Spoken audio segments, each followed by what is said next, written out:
palace strongly strikes back as $20mil memoir must deliver for Harry, the Duke pays dearly for it. The royal family has been delivered several blows since the departure of Prince Harry and Meghan Markle after the couple made a series of bombshell claims about their experience as senior working royals.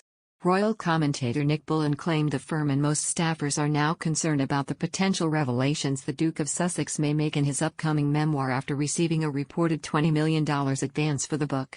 Mr. Bullen, the founder of True Royalty TV, said Prince Harry must now deliver good insight about the royal family to appease his publishers.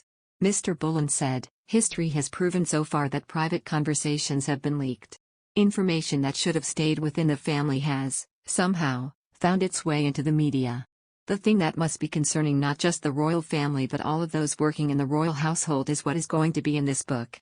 If it's true that Harry's been paid $20 million for the book, then the publishers are going to want some pretty good stuff. You need to sell a lot of books to recover $20 million. Mr. Bullen said a recent guest on one of his channel's leading shows, The Royal Beat, noted the advance Prince Harry had secured was unprecedented in the history of royal books.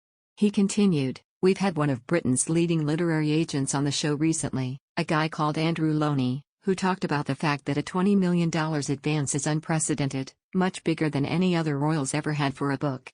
This will have to deliver and the family, I'm sure are concerned." Royal expert Phil Dampier said the couple's demands for privacy while at the same time promoting projects revealing intimate information about their lives were ludicrous. He told The Sun Online, "It is one of the great ironies of Harry and Meghan's departure that they said one of the reasons they wanted to go was to have some privacy and get away from the prying eyes of the press and public, and seemingly since then they've done nothing but put themselves in the public eye. It's just reaching farcical proportions." They said they didn't cooperate with Finding Freedom, the book that Omid Scobie wrote, and then later on it emerged that they had had some input into it. "We've had the Oprah Winfrey interview, we've had the James Corden interview, we've had various other interviews and podcasts, and now the book. It is just ludicrous to suggest that they want to have a private life. Because if they did they wouldn't be drawing attention to themselves." Despite Harry saying he will donate the proceeds from his book to charity, Mr. Dampier said he believed the couple were planning more lucrative deals, following on the heels of their multi-million-pound deals with Netflix and Spotify.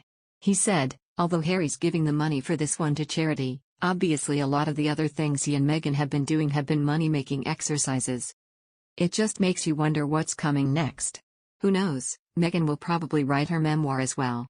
She's already tried to cash in with her children's book. We were never told the money from that, The Bench, was going to charity, so there is definitely still that option for her to do a book." Mr. Dampier also said the Queen, Charles and William would be in despair over Prince Harry's memoir announcement, and that the Duke is being disrespectful to his grandmother by releasing his memoir in her Platinum Jubilee year. In a statement from his £11 million mansion in Montecito, California, Harry said he was writing the book not as the prince I was born but as the man I have become. He continued, "I've worn many hats over the years, both literally and figuratively, and my hope is that in telling my story, the highs and lows, the mistakes, the lessons learned, I can help show that no matter where we come from, we have more in common than we think. I'm deeply grateful for the opportunity to share what I've learned over the course of my life so far and excited for people to read a first-hand account of my life that's accurate and wholly truthful."